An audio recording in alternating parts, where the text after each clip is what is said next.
Kita akan melanjutkan pembahasan kita tentang 33 hal yang perlu kita hindari dalam perjanjian baru. Karena selalu saya bilang mencintai Yesus bukan hanya melakukan apa yang Yesus suka, tapi mencintai Yesus berarti kita harus meninggalkan apa yang Yesus gak suka. Taruh tangan kanan saudara di dada, sama-sama bilang saya harus tinggalkan apa yang Yesus gak suka. Sama-sama bilang saya harus tinggalkan apa yang Yesus gak suka. Jadi hari ini waktu saudara angkat perjamuan kudus, saudara yang paling tahu apa yang harus saudara tinggalkan. Amin. Waktu saudara angkat perjamuan kudus, saudara ngomong sama Tuhan, Tuhan hari ini waktu aku menerima tubuh dan darah Kristus, aku akan meninggalkan A, B, C, D. Karena saya percaya hidup Kristen harus makin maju. Siapa yang rindu hidupnya makin maju? Oh, berikan tepuk tangan yang meriah buat Tuhan. Haleluya. Nah, hari ini kita masuk pada bagian ke-9. Dan dalam bagian ke-9 ada hal yang menarik yang Yesus tawarkan, yang Yesus perintahkan. Jangan turuti perbuatan ahli Taurat dan orang Farisi. Buka Alkitab kita sama-sama. Injil Matius pasal 23 ayat 1 sampai ayat 12. Yesus mengecam ahli-ahli Taurat dan orang-orang Farisi. Maka berkatalah Yesus kepada orang banyak dan kepada murid-muridnya, katanya, ahli-ahli Taurat dan orang-orang Farisi telah menduduki kursi Musa. Dalam bahasa Yunaninya dibilang katedra. Jadi makanya gereja-gereja utama Katolik disebut katedral. Berasal dari kata katedra atau kursi Musa. Sebab itu turutilah dan lakukanlah segala sesuatu yang mereka, sebab itu turutilah dan lakukanlah segala sesuatu yang mereka apa? Ajarkan. Tetapi jangan kamu turuti perbuatan-perbuatan mereka, karena mereka mengajarkannya tetapi tidak melakukannya. Saya percaya ini gak gampang, karena kita itu cenderung emosian. Dan hal yang paling kita gak suka apa saudara? Munafik. Siapa di sini yang senang lihat orang munafik? Tolong angkat tangan. Pak, malam kudu. Pak, senang lihat teman munafik nggak Pak? Sampai diem, Bapak nggak berani ngomong. Sampai segitu dalamnya itu, dendamnya itu. Bu, senang lihat teman munafik? Senang lihat mertua munafik? Senang lihat ipar munafik?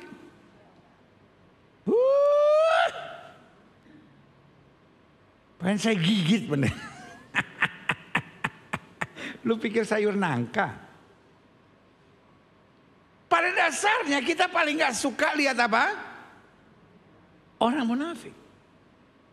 Tapi Yesus bilang apa? Terima pelajarannya. Lakukan yang mereka perintahkan. Tapi jangan turuti perbuatannya. Borok-borok kita mau dengarkan. Borok-borok mau kita turuti perbuatannya. Lihat orang munafik aja kita pengen muntah saudara-saudara. Betul? Apa yang Yesus ajarkan? Sama-sama bilang sama saya, kedewasaan. Apa yang Yesus ajarkan? Kedewasaan. Apa yang Yesus ajarkan? Mengendalikan diri. Karena selalu saya bilang iman tanpa kedewasaan akan menjadikan kita seorang kanak-kanak yang mudah berontak, mudah kecewa, mudah tertekan dan gak maju-maju. Sama-sama bilang sama saya, hidup harus dewasa. Sama-sama bilang sama saya, hidup harus mengendalikan diri. Ada banyak orang yang bilang, saya siapa adanya pendeta. Saya kalau jengkel sama orang, udah saya bom selesai. Udah saya gak ada dendam. Saudara yang kasih dalam Tuhan, itu yang saya bilang childish. Itu yang saya bilang ke kanak-kanakan. Hidup Kristen kita harus bisa memisahkan apa yang berguna dan apa yang tidak berguna. Setuju? Kalau di rumah ada tikus, tikusnya kau buang. Jangan rumahnya kau bakar. Setuju? Kita nih orang Kristen kadang-kala kekanak-kanakan. Kalau kita gak suka kita buang semuanya. No. Alkitab ajarkan dewasa dan mengendalikan diri. Sama-sama bilang sama saya, dewasa dan mengendalikan diri. Jadi kalau kita lihat orang menyebalkan, itu urusan dia, gak perlu kita makan hati. Sampai di sini setuju? Makanya Yesus sedang ajarkan. Hal yang baik yang kau bisa pelajari, kau ikuti. Tetapi hal-hal yang buruk harus kau tinggalkan. Itulah kedewasaan. Jangan karena dia teman, dia ngomong apa aja kau percaya. Jangan karena dia nggak menyenangkan, dia nasihati apapun kau tolak. Jelas sampai di sini? Ada banyak orang jatuh bukan karena musuh, ada banyak orang jatuh justru karena teman. Karena dia teman, kita nggak enakan, itu namanya nggak dewasa. Karena dia teman, kita nggak kontrol lagi, dia ajarin apa, dia ngomong apa, dia ajak apa, kita ikuti. Sama-sama bilang saya harus dewasa. Sama-sama bilang sama saya harus mengendalikan diri. Karena orang dewasa dan mengendalikan diri, dia tahu apa yang baik buat hidupnya, apa yang membangun, dan apa yang menjadi berkat. Sama-sama bilang yang baik, yang membangun dan menjadi berkat. Ingat ya, baik, membangun dan jadi berkat. Klik. Mereka mengikat beban-beban berat, lalu meletakkannya di atas bahu orang, tapi mereka sendiri tidak mau menyentuhnya. Semua pekerjaan yang mereka lakukan hanya dimaksud supaya dilihat orang. Mereka memakai tali sembayang yang lebar dan jubah yang panjang. Mereka suka duduk di tempat terhormat dalam perjamuan dan di tempat terdepan di rumah ibadat. Mereka suka menerima penghormatan di pasar dan suka dipanggil Rabi. Selanjutnya, klik. Tetapi kamu, janganlah kamu disebut Rabi, karena hanya satu Rabimu dan kamu semua adalah saudara. Dan janganlah kamu menyebut siapapun Bapa di bumi ini, karena hanya satu Bapamu, yaitu Dia yang di surga. Jangan pula kamu disebut pemimpin, karena hanya satu pemimpinmu, yaitu Mesias. Klik. Barang siapa terbesar di antara kamu, hendaklah ia menjadi pelayanmu. Sama-sama bilang sama saya, harus melayani. Dan barang siapa meninggikan diri, ia akan direndahkan. Dan barang siapa, haleluya, berani merendahkan diri, ia akan ditinggikan. Sama-sama bilang sama saya harus berani merendahkan diri. Apa artinya berani merendahkan diri? Yang pertama, merendahkan diri itu berarti kalau saya salah, saya minta maaf.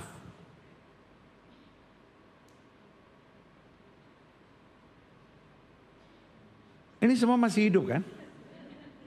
Amin kayak apa kayak. Merendahkan diri berarti kalau saya tahu saya salah, saya minta. Ini orang-orang gak suka minta maaf di sini. Pak, kalau salah harus berani minta maaf. Bu, kalau salah harus berani minta maaf. Adik-adik muda, belajar dari masa muda kalian. Kalau salah berani minta maaf. Orang yang merendahkan diri akan ditinggikan. Dan yang kedua, apa ciri orang merendahkan diri? Kalau kita menghadapi masalah, jangan salahkan orang. Kalau kita menghadapi masalah, jangan salahkan orang. Dalam hidup saya terlalu percaya, in every problem there is always message of God. Di balik setiap masalah yang kita hadapi selalu ada pesan Tuhan. Menyalahkan orang tidak membuat kita keluar dari masalah. Tetapi menerima pesan Tuhan akan membuat kita lebih dahsyat di hari kemudian. Sama-sama bilang, menerima pesan Tuhan akan membuat saya lebih dahsyat di kemudian hari. Dan yang ketiga, apa ciri orang yang merendahkan diri? Kalau dinasehati, dia menerima itu dengan senang hati. Sama-sama bilang, kalau saya dinasehati, saya harus menerima dengan senang hati. Ini hal-hal yang perlu dipelajari juga oleh orang yang lagi jatuh cinta. Ya kalau ibu mah pasrah aja lah bu. Udah nikah bu, mau diapain, masa mau tukar tambah bu? Pak, kalau udah nikah pasrah pak. Hadapi dengan sukacita. Tapi kalau masih jatuh cinta, masih pacaran, jangan bucin-bucin amat. Lu kan kadang-kadang kalau lagi jatuh cinta, wah dunia hanya selebar daun kelor, bye-bye pecah ntar tuh daun. Iya. Jadi kalau pacaran tuh yang pertama nilai dulu. Ini orang kalau salah minta maaf enggak? Kalau lagi pacaran sama orang sebaik apapun dia, seganteng apapun, secantik apapun, kalau orangnya udah salah ngotot, lu mau bertahan, selamat menderita. Karena ciri orang yang bertanggung jawab, kalau salah minta maaf. Lalu yang kedua, kalau menghadapi masalah, dia biasa nyalain orang enggak? Oh, ini gara-gara ini nih, ini lu sih, ini. Waktu masih pacaran kita, tapi udah kawin, air mata darah lu. Yang ketiga, menerima nasihat, dia terima dengan senang hati nggak? Ada orang kalau terima nasihat, tanduknya keluar.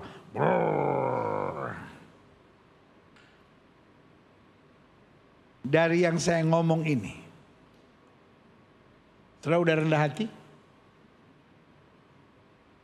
Kalau kita sombong, orang sombong akan direndahkan. Pertanyaan saya, siapa yang merendahkan orang sombong? Saudara memang orangnya pendiam begini biasanya? Atau karena saudara takut karena mau menghadapi perjamuan suci? Halo? Pertanyaan saya, kalau kita menerima nasihat, kita bisa terima sukacita nggak? Karena gini, orang sombong itu akan direndahkan. Pertanyaan saya, siapa yang merendahkan orang sombong? Malamku. Memang kalau udah menjelang Natal begitu banyak yang mikir. Baju baru belum beli, rumah mesti dicat, mesti beli kue. Banyak juga ya gue. Orang sombong siapa yang rendahkan? Saya aja bantuin daripada saya gregetan ya. Bilang begini, Tuhan gitu. Oh Tuhan. Orang sombong siapa yang rendahkan? Kira-kira kalau Tuhan yang rendahkan, ada yang bisa bela kita enggak? Kalau Tuhan yang rendahkan, kelar hidup kita. Sebaliknya, orang rendah hati siapa yang tinggikan? Kalau Tuhan yang tinggikan, siapapun coba jatuhin saudara, engkau tetap naik tinggi dengan kemuliaannya. Katakan amin. Jadi Alkitab berkata, barang siapa meninggikan diri, ia akan direndahkan. Barang siapa merendahkan diri, ia akan ditinggikan.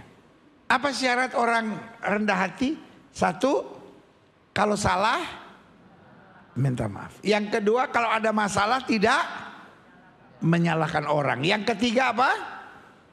Kalau dinasehati menerima dengan senang hati ya. Orang-orang kayak begini pasti ditinggikan Tuhan. Berikan tepuk tangan ya buat Tuhan. Klik. Salah satu hal yang paling sukar untuk kita jalani, itu yang saya bilang tadi, ikutilah ajarannya namun jangan apa? Turuti perbuatannya. Kalau sudah tanya, kenapa begitu? Klik. Karena orang Farisi adalah kelompok yang paling dikecam oleh Yesus ketika dia melayani di bumi. Pertanyaannya kenapa? Ya ini, klik. Karena kemunafikannya. Dan kita itu kalau mau jujur, paling nggak bisa terima orang munafik. Setuju saudara? Nggak ada orang yang dalam hidupnya kita bilang, aduh pendeta saya itu sayang banget sama suami saya, munafiknya minta ampun. Nggak mungkin ada orang yang bilang, aduh pendeta saya tuh kangen gitu sama ipar saya. Soalnya gemes ya kalau lihat dia munafiknya itu, bikin saya senang, kangen sama dia. Kayaknya obat saudara udah habis deh kalau gitu. Karena yang saya percaya, Ada dua hal yang paling kita nggak bisa terima. Loh, kita jujur loh. Setiap orang pasti ada kekurangannya. Betul Pak? Setiap orang ada kekurangannya, betul Bu? Tapi ada dua hal yang kita semua pasti nggak bisa terima. Satu, tukang bohong. Coba lihat, saudara diam gitu. Kayak rasa berdosa gitu. Gue banget itu. Siapa yang paling kita nggak bisa terima? Tukang bohong. Istri bisa nangis dan bilang, Pak, kamu ada kekurangannya aku bisa terima. Tapi kalau kamu bohongin aku, walaupun aku tahu Alkitab bilang Allah benci perceraian, tapi aku juga benci kebohonganmu. Pak, senang kalau dibohongin istri. Aduh, puji Tuhan, pendeta istri saya luar biasa kreatifnya. Kalau dia bohongin saya dapat damai sejahtera. Makanya minum obat teratur Pak. Pada dasarnya kita paling gak senang sama apa? Tukang bohong. Dan saya mau kasih tahu adik-adik muda yang lagi jatuh cinta sama orang, lu jangan jatuh cinta sama tukang bohong. Kalau udah 5 kali dibohongin, putus saja. Walaupun dia nangis. Jangankan air mata, bulu mata sampai bola mata jatuh, jangan pernah dipikirin lagi. Yang kedua yang paling kita gak bisa terima, orang apa? Munafik. Tetapi Yesus tetap ajarkan kita dewasa. Yesus ajarkan kita mengendalikan diri. Hidup jangan ikuti perasaan, hidup jangan ikuti emosi. Hidup lakukan hal-hal yang baik. Kadangkala Tuhan sengaja mempertemukan kita pada orang-orang yang menyebalkan, tapi dia latih kita untuk makin hari makin bertumbuh dalam terang kemuliaannya. Berikan tepuk tangan yang meriah buat Tuhan. Klik. Saya pelajari. Orang munafik itu penampilan dan pengajarannya baik. Namun kehidupannya apa? Mempermalukan nama Tuhan. Bilang sama sebelah saudara, jangan munafik ya. Gak berani kan? Sesama orang munafik gak enak saling negur pendeta. Kita satu alma mater. Bahkan saya kakak kelasnya lagi. Sama-sama bilang saya tidak boleh munafik. Karena orang munafik penampilannya baik.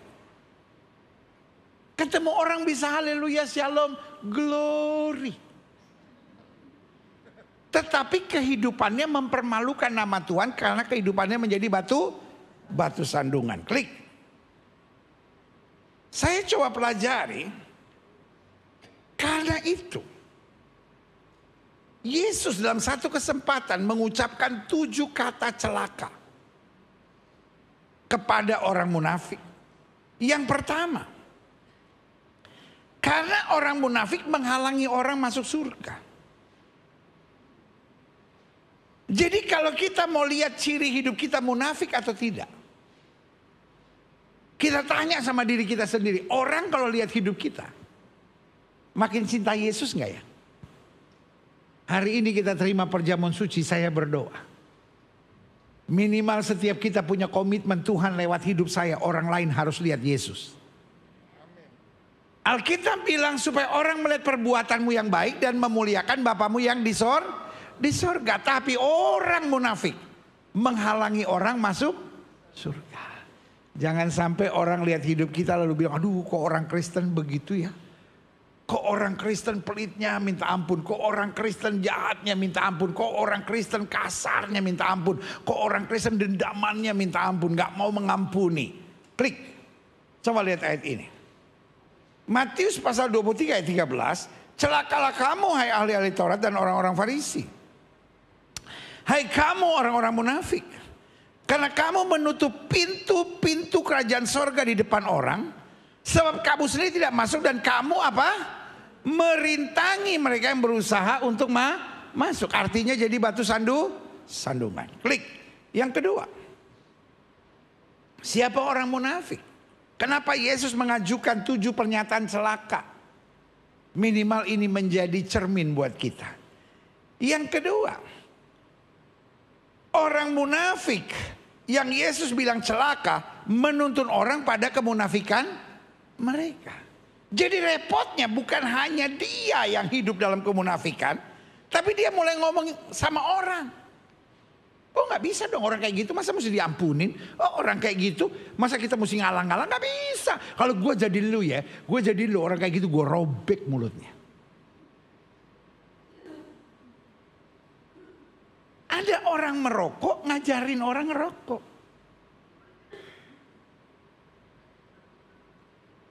Saudara mau merokok nggak apa-apa, tapi jangan nyusahin orang. Orang merokok, dia buangkan asapnya, itu bikin polusi. Kalau saudara mau merokok boleh, kresek taruh di kepala saudara, saudara ikat di sini. Jadi sambil saudara isep, saudara nikmatin sendiri, nggak nyusahin orang. Makanya saya paling seneng kalau ada di airport ruangan untuk merokok, itu bagus itu. Ruang bunuh membunuh namanya. Dia dikandangin gitu. Kita bebas dia dikandangin. Iya kan? Persis kayak kebun binatang zaman dulu. Jadi saudaraku yang kasih dalam Tuhan, kita kalau minum aqua terus kita sembur gini nih. Orang seneng gak? Gak suka. Padahal itu basahnya paling 10 menit. Setelah 10 menit juga kering. Tapi orang kalau merokok, dia tiup asapnya. Itu kalau masuk di paru-paru kita, itu bisa jadi masalah saudara-saudara. Ngerti gak maksud saya? Itu yang saya bilang. Orang munafik kadang-kala ngajarin orang untuk munafik. Orang udah gak benar ngajarin orang untuk gak benar. Kita gak bisa zaman sekarang terlalu jujur aja. Kalau kita jujur kita diinjak orang. Kita gak bisa ngalah-ngalah. Kita bukan keset, hajar, lawan. Anak Tuhan Yesus membawa pengaruh positif. Yang setuju sama saya katakan pengaruh positif. Coba lihat ayat ini. Celakalah kamu hai ahli-ahli Taurat dan orang-orang Farisi. Kamu orang-orang munafik. Sebab kamu mengarungi lautan dan menjelajah daratan untuk mentobatkan satu orang saja menjadi apa? Penganut agamamu, dan sesudah ia bertobat, sesudah ia bergaul dengan engkau, kamu menjadikan dia orang neraka yang apa? 2 kali lebih jahat daripada kamu sendiri. Pastikan kita membawa pengaruh positif buat orang. Yang setuju sama saya katakan pengaruh positif. Yang ketiga, ada 7 pernyataan celaka bagi orang Farisi. 1, menghalangi orang masuk surga. Yang kedua apa? Menuntun orang pada kemunafikan mereka. Yang ketiga, kita disebut Yesus sebagai penuntun yang buta dan bodoh. Coba lihat ayat ini. Celakalah kamu, hai pemimpin-pemimpin buta, yang berkata bersumpah demi bait suci, sumpah itu tidak sah. Tapi bersumpah demi emas bait suci, supaya itu mengikat. Hai kamu orang-orang bodoh dan orang-orang buta, apakah yang lebih penting? Emas atau bait suci yang menguduskan emas itu? Pastikan kita menjadi penuntun dari banyak orang karena kita mengenal Tuhan. Paulus bilang apa? Aku tahu kepada siapa aku percaya. Aku yakin dia berkuasa. Sama-sama bilang saya harus mengenal Tuhan. Selanjutnya, saya mau saudara jelas dulu kenapa Yesus menyampaikan 7 perkataan celaka. Celakalah, celakalah, celakalah. Yang keempat, karena meremehkan yang penting. Ada banyak orang mengecilkan yang besar dan membesarkan yang kecil. Persoalan kecil diomongin terus. Masalah kecil digede-gedein. Bu, suami saudara ahli nggak dalam mengecilkan yang besar? Pak, istri bapak ahli nggak dalam mengecilkan yang besar? Hidup paling nggak nyaman berhadapan dengan orang yang urusan kecil digedein. Kita paling senang berteman sama orang yang kita udah stresnya setengah mati nih. Dia cuma bilang gini, Tenang aja. Ntar juga ada jalan keluar. Kita nyaman sama orang kayak gitu. Kita paling gak nyaman sama orang urusan kecil digedein. Cuma batuk nih. Gue denger lu udah 3 kali batuk. Iya, leher gue lagi gak enak. Gue sih gak nakutin, lu periksa deh. Temen gue tuh batuk 3 kali. 5 hari kemudian mati loh. Coba, cuma batuk loh. Belum sesak napas, baru batuk. Dia memang gak nakutin. Tapi pembuluh darah di otak kita langsung pecah. Cuman gara-gara batuk lama-lama kita kena stroke. Bukan karena batuk mengakibatkan stroke, karena bacotnya dia. Ada suami-suami yang istri salahnya kecil aja. 2,5 tahun dia omongin. Sampai rambut pada rontok. Ada istri-istri yang suaminya punya persoalan kecil. Diomongin, diributin kayak dunia mau berakhir, saudara-saudara. Suami yang kayak gitu pantasnya dikasih nama Fufu Fafa. Karena Fufu Fafa urusan kecil jadi gede, saudara. Suami kayak gitu, istri kayak gitu namanya siapa, Pak? Fufu Fafa. Suami yang ada yang ngeliatin saya diam. Jangan-jangan dia memang namanya Fufu Fafa itu. Jangan dia administratornya Fufu Fafa itu. Saudaraku yang kasih dalam Tuhan, hidup ini biasain. Urusan gede kecilin. Amin. Urusan kecil anggap gak ada. Itu yang saya beri nama orang yang diberkati Tuhan. Berikan tepuk tangan yang meriah. Amin. Coba lihat ayat ini. Celakalah kamu. Kembali ya Yesus bilang, celakalah kamu. Hai ahli Taurat dan orang Farisi, hai kamu orang-orang munafik. Sebab persepuluhan dari selasi, adas, manis dan jintan kamu bayar. Tetapi yang terpenting, ini dia. Dalam hukum Taurat kamu abaikan, yaitu keadilan, belas kasihan dan kesetiaan. Yang satu harus dilakukan, yang lain jangan diabaikan. Yang kecil jangan dibesar-besarin. Yang serius, yang penting jangan gak dianggap. Kita kan kadang-kala yang serius kita udahlah. Tapi justru yang kecil kita besarin. Kamu pemimpin buta. Nyamuk kamu tapiskan dari dalam minumanmu. Tapi unta yang di dalamnya kamu telan. Ya ini juga kebangetan sih, masa unta diminum. Tapi itu namanya peribahasa overlatif. Hal yang kecil kamu persoalkan. Tapi yang serius. Bagaimana hidup benar. Bagaimana hidup setia. Bagaimana menghargai pengorbanan Kristus. Bagaimana hidup menyatakan kemuliaan Tuhan. Itu yang paling penting. Berikan tepuk tangan yang meriah. Selanjutnya. Apalagi pernyataan celaka Yesus bagi orang-orang munafik. Menekankan penampilan luar. Padahal Alkitab bilang yang dari dalam akan terpancar keluar. Bereskan yang di dalam, otomatis yang di luar akan menyatakan kemuliaan. Klik.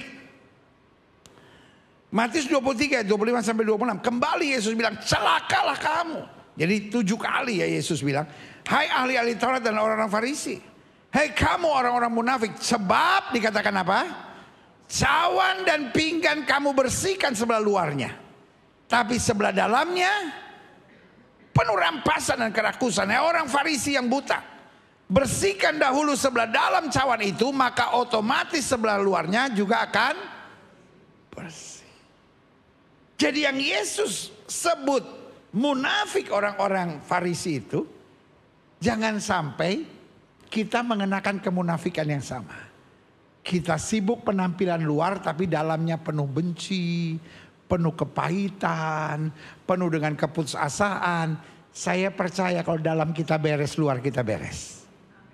Orang yang cepat tersinggung, orang yang cepat kecewa, orang yang cepat emosi, saya khawatir dalamnya belum beres. Dia mungkin pernah punya luka, dia mungkin pernah punya trauma, dia mungkin pernah punya kepahitan yang dia belum beresin. Tetapi Yesus panggil, mari kamu yang letih lesu dan berbeban berat.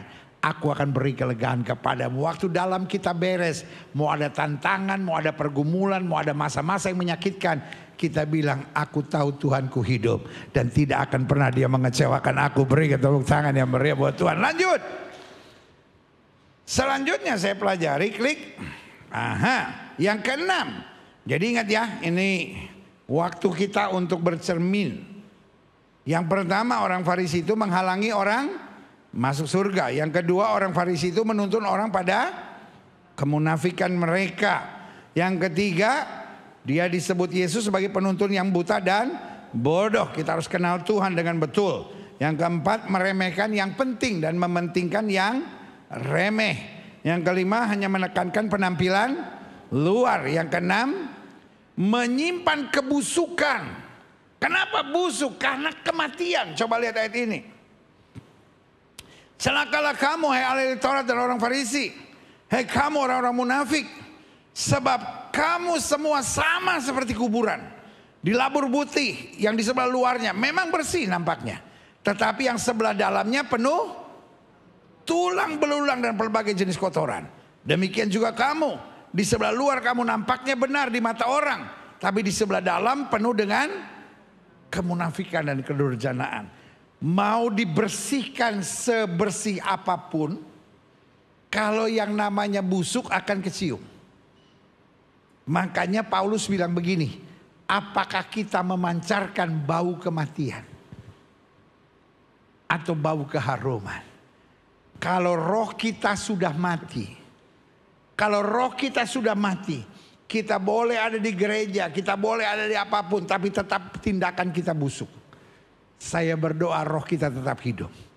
Roh yang hidup menghadapi segala badai bagaimanapun. Aku tahu kepada siapa aku percaya. Aku yakin dia berkuasa. Berikan tepuk tangan yang meriah. Sama-sama bilang roh saya hidup. Orang-orang yang hidup bisa mengatasi masalah. Amin. Orang-orang yang hidup bisa menghadapi tantangan. Tapi orang mati hanya ikut dengan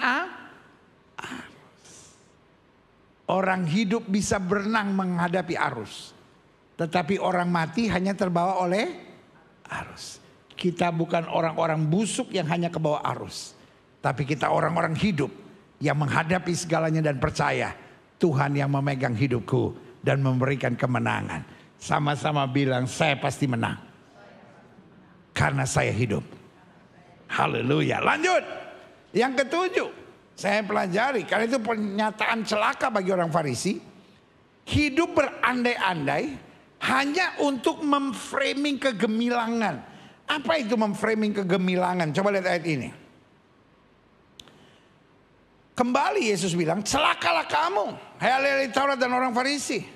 Hai kamu orang-orang munafik, sebab kamu membangun makam nabi-nabi dan memperindah tugu orang-orang saleh. Ini yang saya bilang, memframing kegemilangan.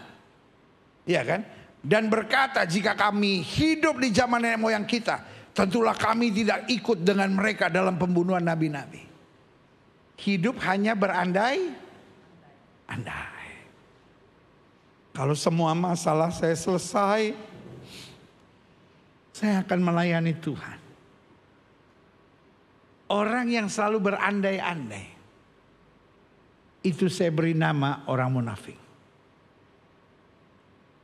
Karena orang munafik hanya akan berkata seandainya. Seandainya suami saya baik, saya akan lebih baik pendeta. Seandainya istri saya bisa memperhatikan saya mungkin jadi suami yang luar biasa buat dia. Seandainya adalah sebuah keadaan yang tidak akan pernah kita raih. Hidup Kristen bukan seandainya. Taruh tangan kanan saudara di dada, bilang stop seandainya. Saudara-saudara yang ada di rumah, ketik di live chat saudara, stop berandai-andai. Hidup Kristen adalah sekalipun. Sekalipun saya disakiti, saya harus jadi berkat. Sekalipun saya melewati badai, saya tetap akan melayani Tuhan. Sekalipun saya diomongin orang, Yesus tetap nomor satu. Karena orang yang mencari kerajaan Allah serta kebenarannya, semuanya akan ditambahkan dalam hidupnya. Berikan tepuk tangan yang meriah buat Tuhan. Sama-sama bilang sekalipun. Klik. Selanjutnya saya pelajari, Sekedar untuk pengetahuan saudara, ada 3 tingkatan orang Farisi menurut Talmud. Jadi setiap kali Yesus bilang, hai kamu orang Farisi, sebetulnya ada 7 tingkatan orang Farisi. 1, ada orang Farisi yang disebut Farisi Sikem. Belajar dari Kejadian pasal 34, ada orang-orang Sikem yang berhadapan dengan Dina dan segala persoalannya. Mereka memperkosa, lalu kemudian mereka nunjukin baik, mereka siap di sirkumsisi misalnya. Tapi sebetulnya hanyalah kemunafikan. Makanya ini yang disebut Farisi Sikem. Farisi Sikem adalah Farisi penampilan, artinya cirinya suka menunda. Menunda apa saja dengan alasan yang kelihatannya baik. Serta juga penuh kepura-puraan untuk mencari hormat. Jadi kalau apa-apa dalam hidup, ya saya sih mau baca Alkitab tapi nanti dulu gitu. Lalu ya saya sih mau bertobat, saya sih mau melayani Tuhan nanti dulu gitu. Iya kan? Lalu yang kita coba tinggalkan ya pokoknya yang kita coba framingkan, tapi kan yang penting saya udah hidup baik. Saya kan ya ada kekurangan tapi saya kan gak jahat-jahat amat. Itu namanya Farisi Sikem. Farisi Sikem ini adalah Farisi penampilan. Ya kan? Tetapi selalu punya alasan-alasan. Ya saya sih belum berhenti merokok karena ya beginilah pendeta. Ya kan ceritanya begini pendeta. Kita ini kan semua harus benci kan produksi rokok ini pendeta. Jadi kan kalau kita bakar pabriknya kan nggak bagus pendeta. Nanti ditangkap polisi. Jadi kita bakar aja rokoknya satu-satu tiap hari. Lu akal lu banyak sebenarnya. Jadi yang saya mau bilang sama saudara, orang ini selalu punya alasan. Yang dia perhatikan hanya penampilan. Yang kedua, Farisi yang kedua adalah Farisi Nikfi. Nikfi ini yaitu Farisi merendah. Jadi cirinya dia senang melukai dirinya. Dia cambuk sendiri kakinya, lalu dia berjalan dengan terseok-seok agar mendapat simpati dan belas kasihan. Saya percaya anak Tuhan tidak mencari simpati. Anak Tuhan apapun yang terjadi tetap berjuang. Ya hilang gak ada yang bilang amin. Tukang cari simpati apa? Anak Tuhan tetap berjuang. Sama-sama bilang anak Tuhan tetap berjuang. Yang ketiga, Farisi apa? Farisi Kisai. Farisi Kisai dalam bahasa Ibrani, Kisai itu artinya terluka. Cirinya berjalan dengan muka yang tertutup supaya tidak melihat hal-hal najis. Akibatnya sering terluka dan anehnya kelompok mereka ini makin banyak pengalaman terluka, mereka anggap makin tinggi rohaninya. Karena Farisi semua laki-laki, jadi kalau mereka lihat wanita, khususnya mungkin penampilannya agak sedikit lewat batas, jadi dia tutup. Dia tetap berjalan. Lalu biasanya kan masuk got, ketabrak tiang, ketabrak pohon. Jadi ada lukanya gitu kan. Matanya biru. Makin banyak luka, makin mereka menganggap dirinya rohani. Ah ini kelompok ini nih. Ini kelompok yang nunjukin kayak paling rohani gitu. Yang lanjut.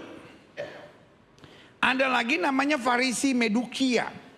Farisi Medukia ini Farisi membungkuk. Cirinya berjalan seperti alu melengkung gitu. Yang dalam bahasa Ibrani Medukia. Ya kan. Sehingga terlihat merendahkan diri serendah-rendahnya. Ah ini dia. Ada orang waduh merendah.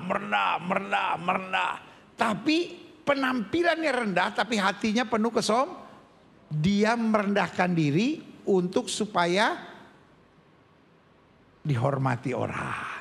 Wah hebat ya. Wah luar biasa ya. Apapun yang kita buat jangan cari kredit dari manusia. Amin. Lalu yang kelima adalah Farisi Leashot. Leashot yaitu Farisi yang menantang. Cirinya, ini kalau sudah pernah baca dalam Alkitab ada seorang muda yang bilang, guru apalagi yang harus aku kerjakan untuk menerima hidup yang kekal. Kenapa Yesus bilang sama dia, jual semua hartamu? Karena Yesus tahu ini kelompok Farisi ini nih, Leashot. Leashot adalah mempertanyakan pada orang lain, apalagi yang masih kurang dalam diriku, karena hidupku sudah sangat baik. Jadi dia harap penilaian orang, wah ini orang hebat ya. Karena selalu dia tanyakan, aduh saya ini kan udah buat ini, saya udah buat ini, saya udah buat ini, apalagi yang masih kurang. Tujuannya adalah mencari pujian. Ada banyak orang menunjukkan kerendahan hatinya, menunjukkan sedekah-sedekahnya, menunjukkan pelayanan-pelayanannya, menunjukkan kelebihan-kelebihannya. Terus nanya sama orang, apalagi yang masih kurang ya. Jadi makanya kenapa Yesus gak pernah ngomong sama orang lain jual hartamu? Kenapa ini bukan bagian pengajaran Yesus jual hartamu? Kenapa hanya kepada anak muda ini? Karena Yesus tahu ini kelompok Farisi leashot. Orang-orang yang suka menunjukkan segala karyanya untuk menunjukkan kelebihan dirinya ya. Lanjut. Saya mau sudah ngerti betul nih tentang Farisi ini karena Yesus sangat serius dengan ini. Lalu yang keenam adalah orang Farisi lekabel. Lekabel itu artinya cemas. Lekabel etseh. Cirinya mereka selalu hidup terjajah bahwa semua yang mereka kerjakan tidak pernah cukup baik, ya kan? Jadi apapun yang mereka kerjakan, oh ya ini harus lebih lagi, harus lebih lagi. Tidak pernah ada rasa syukur. Tuhan terima kasih, saya bisa buat ini karena anugerah. Hidup Kristen Tuhan tidak suruh kita stres.